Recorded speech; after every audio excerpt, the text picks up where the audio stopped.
Is 50 in the Illuminati? Of course not. You can't dress. He's not. I saw you in that blue suit the other day too with them shoes on, boy. Stacey Adams turning over in their grave. We ain't high like Rick Ross in the airport neither. We flying commercial. They see me pumping gas, it's over.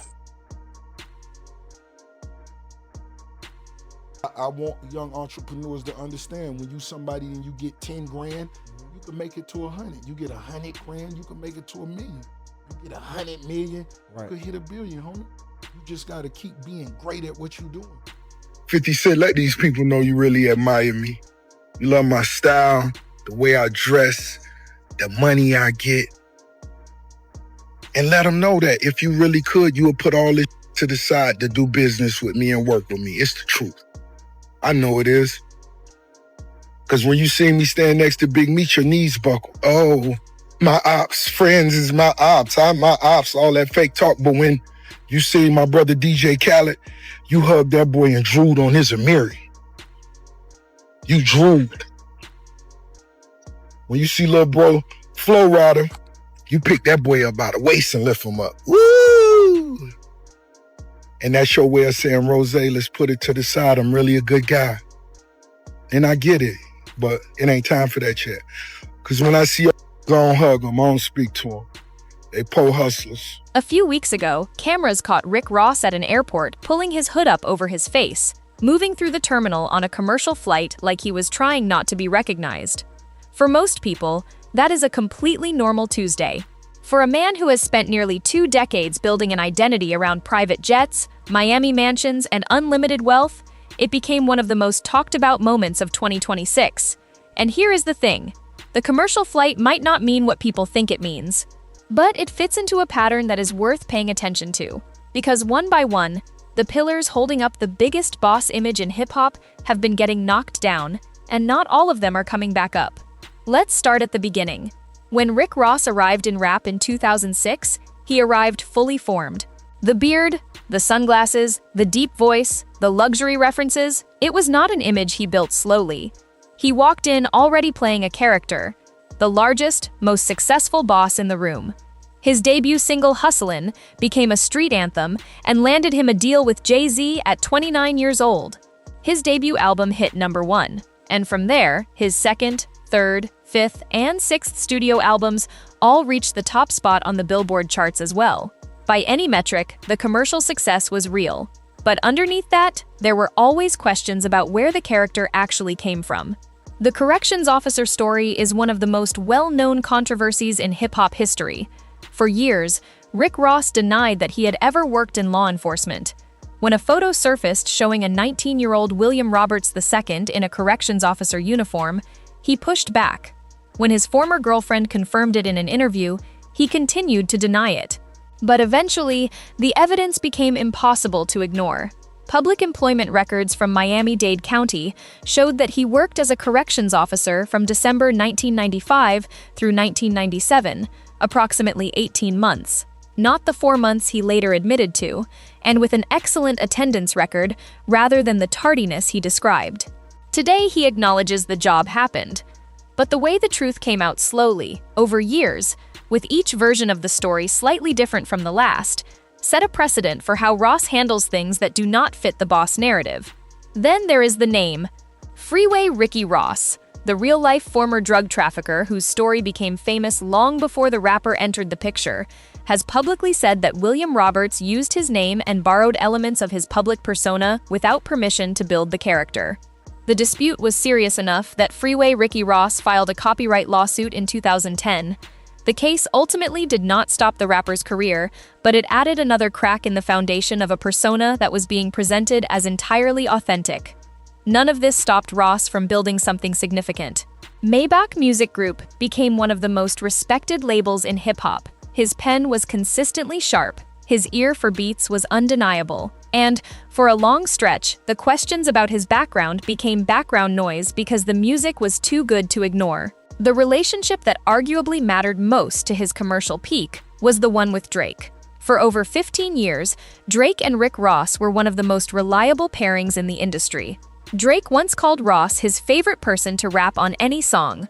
Their chemistry produced records that dominated playlists: Aston Martin Music, Stay Scheming, and most significantly, Money in the Grave, which is the only Ross song to cross 1 billion Spotify streams and remains his most streamed record. A joint album, reportedly called YOLO, was discussed year after year. In early 2024, Ross was still publicly describing the love between them as genuine. Then, in March 2024, Future and Metro Boomin released We Don't Trust You. Kendrick Lamar appeared on the project with a verse aimed at Drake, igniting one of the biggest rap rivalries in recent memory. And on that same album, 7 tracks later, Rick Ross appeared on a song called Everyday Hustle. Given how close Ross and Drake had been, people immediately paid attention. Then Ross shared support for Kendrick's diss track. Then he unfollowed Drake on Instagram. Drake responded with push-ups, which addressed several artists at once. His line about Rick Ross was pointed. He noted that several of Ross's biggest Billboard Top 10 hits, including I'm on One, Money in the Grave, and Lemon Pepper Freestyle, featured Drake himself. The implication was clear. Strip the collaborations away, and the solo numbers look different. Ross went to the studio and dropped Champagne Moments, a diss track aimed directly at Drake. He repeated familiar criticisms about ghostwriting and took shots at Drake's appearance. He explained he had unfollowed Drake because Drake allegedly sent a cease and desist against French Montana. The posts back and forth became a daily event, Ross posting about Drake's jet being old and unsafe, Drake posting about Ross's mansion and questioning who actually owned the property, 50 Cent jumping in to amplify anything that made Ross look bad. Tia Kemp, who dated Ross in the early 2000s and is the mother of one of his sons, made comments on a podcast that spread widely. Drake called her his GOAT. The whole thing kept escalating until July 2024, when Ross performed at the Ignite Music Festival in Vancouver, Drake's home country, and had his DJ play Kendrick's Not Like Us to close the set. The crowd reaction was divided, and a confrontation broke out near the stage. Security had to step in, and video of one of Ross's associates unconscious spread across social media and collected millions of views within hours. Drake appeared to react online. 50 Cent posted about it with a video of Tia Kemp laughing. If the beef had started as a lyrical back and forth, it had now spilled into something much more visible and much harder to control. Through all of this, Ross's Port of Miami 20th anniversary tour was happening in the background. Photos of large sections of unsold seats circulated online. Ticket promotions offering buy one get one deals at 50% off appeared, which only generated more discussion about whether the audience was still showing up the way they used to. Drake appeared to react to those photos online as well, which kept the story alive longer than it might have otherwise. Then came the commercial flight. Ross later explained that his private jet was grounded for an upgrade, specifically the installation of a high-end Starlink Wi-Fi system that he valued at around $500,000. He said he chose to fly commercial to Colombia to party with Trick Daddy. And for the record, there is nothing wrong with flying commercial. Millions of people do it every day. The issue is exclusively about the image he built over 20 years and how a hooded figure trying not to be spotted in an airport terminal plays against that image. Drake released a music video around the same time that appeared to be filmed beside his own private jet. Whether the timing was intentional or coincidental, the contrast was not lost on anyone.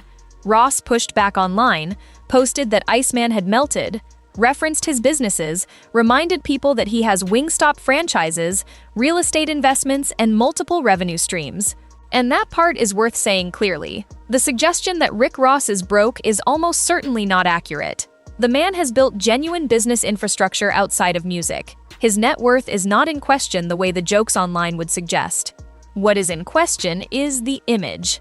The biggest boss persona in hip-hop was built on the premise that everything about it was unassailable. The wealth, the credibility, the relationships, the loyalty. Over the past year, each of those has taken a visible hit.